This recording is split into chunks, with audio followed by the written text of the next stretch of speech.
Professor Racido, dentro da filosofia, qual o tema que você mais gosta? Uma pergunta que questiona o meu gosto filosófico. De qualquer forma, a gente está aqui para tentar responder as perguntas que são levantadas.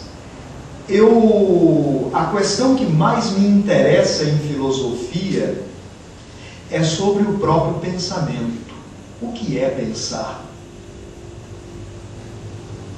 O que é isto que exercitamos todos os dias? Do que é feito o pensamento? Qual a estrutura do pensamento? Qual o grau de realidade do pensamento? Qual o alcance do pensamento? Sim, porque nós pensamos, nós inclusive reproduzimos, reconstruímos belos sistemas filosóficos. Nós podemos reconstruir o sistema kantiano de filosofia. Nós podemos reconstruir todo o pensamento de Hegel. Nós podemos reconstruir todo o pensamento platônico, heideggeriano. Mas o que é isto?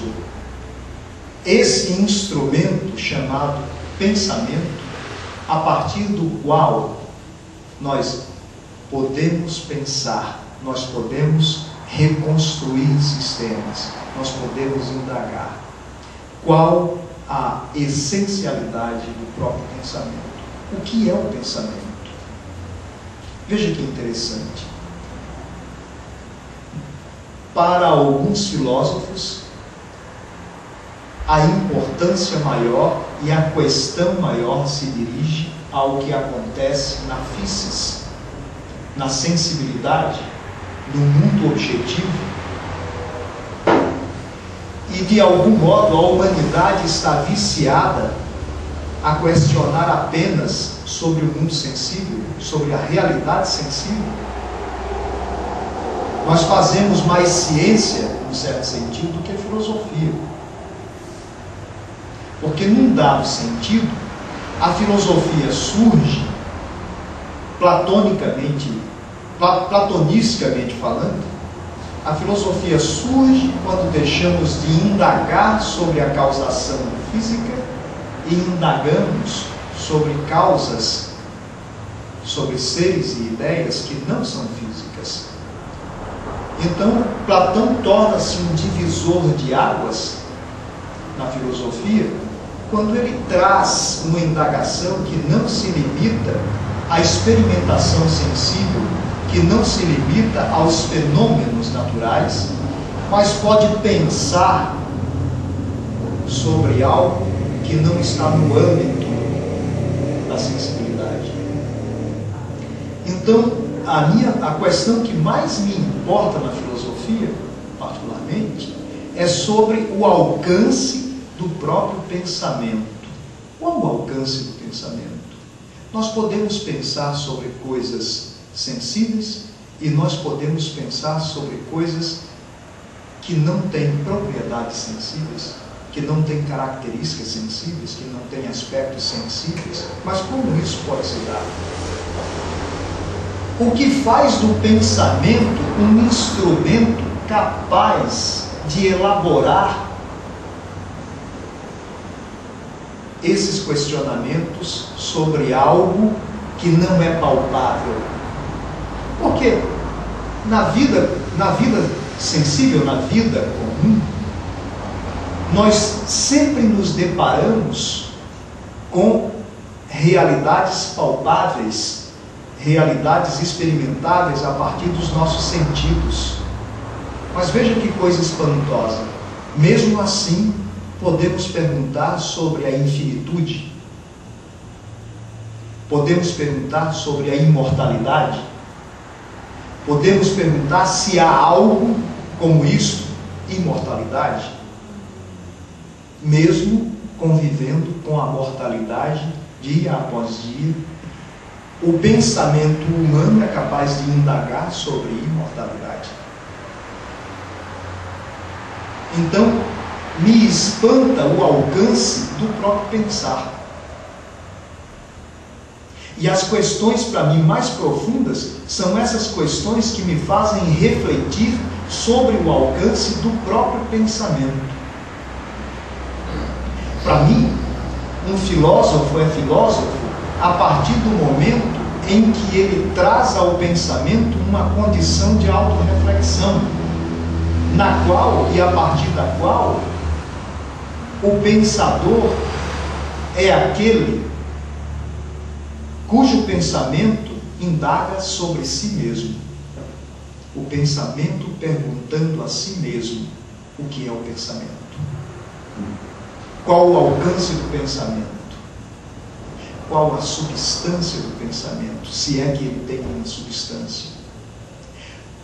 Alguns chegam à conclusão de que aquilo que não é sensível ou suprassensível, ou seja, aquilo que não é palpável, não deveria se tornar um objeto de questionamento da filosofia e nas explicações filosóficas.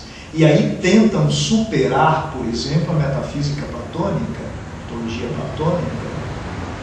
Mas ainda cabe a esses que pretendem fazer uma crítica a um pensamento que alcança ou tenta alcançar além da sensibilidade, ainda cabe a pergunta: o que é o pensamento? Isto que você reprova como fim último dessa filosofia que alcança ou tenta alcançar aquilo que está além da sensibilidade. Para mim, essa pergunta pode ser feita da seguinte forma: no que consiste o pensar? O que é o pensamento? O que é isso, o pensamento? Ele próprio, ele que pode pensar com imagens, ele que pode pensar sem imagens, o que é ele próprio? Não o conteúdo, não o sistema kantiano, não exatamente o sistema hegeliano, mas a própria estrutura e a própria realidade do próprio pensar que me permite indagar kantianamente, o próprio pensar que me permite indagar hegelianamente ou platonicamente. O que é isto tão inerente ao ser humano chamado pensamento? Quais os alcances disso chamado pensamento? Então você tem respostas que podem ser respostas dadas pela neurociência, que está tão em moda hoje, e ela pode dizer simplesmente que o pensamento é uma reação química a partir de neurotransmissões. Ela pode dar uma resposta a partir dos sinais fisiológicos e pode tentar reduzir a explicação total sobre o pensamento a fenômenos ou a mecanismos do cérebro e de regiões do cérebro, zonas cerebrais. Mas a pergunta continua não respondida sobre o que é o pensamento, de que substância é feito. Qual a diferença que existe entre o próprio pensar e o mecanismo que atua enquanto alguém pensa? Qual a diferença entre o conteúdo do pensamento e a fisiologia que ocorre enquanto se pensa? No mínimo se pode fazer a pergunta: há alguma diferença entre os movimentos do cérebro e o próprio pensar? A resposta não foi dada. A neurociência não atingiu a resposta. Ela atingiu sintomas que ocorrem durante o pensar, mas ela ainda não diz o que é o próprio pensamento. Então, a questão mais importante para mim em filosofia é sobre o que é o próprio, isto, o pensamento. Não o conteúdo do pensamento, não as imagens do pensamento, mas o próprio pensar. Ele se limita ao cérebro?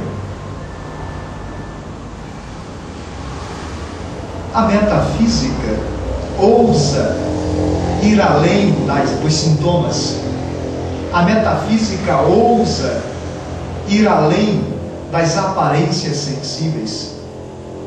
Ela ousa em lidar com objetos que não são palpáveis. E isso deixa insatisfeito todo aquele que espera da resposta um material palpável, sensível e experimentável a partir dos sentidos. E a filosofia metafísica insiste em continuar lidando com aquilo que está além da experimentação. E insiste em dar realidade e realismo a isto do qual a ciência não dá conta. Não dá conta e chama de nada, porque não sabe explicar qual a natureza disso. Vira as costas e diz: isso é simplesmente pensamento, querendo dizer, por simplesmente, que pensamento é simplesmente nada. E isso não é uma resposta, isso é uma desistência. A ciência, ao responder dessa forma e a abandonar isso, do qual ela não dá conta, não está respondendo, está desistindo. E me interessa mais na filosofia a ousadia de um pensar metafísico que insiste em explorar aquilo que a física, ao sentir que não dá conta, vira as costas e desiste. Então, toda e qualquer questão que indague sobre o alcance do pensamento, sobre o que é o pensamento, sobre o que é a alma que pensa, são questões que eu particularmente considero mais interessantes. Ok? Espero que eu tenha respondido a sua pergunta.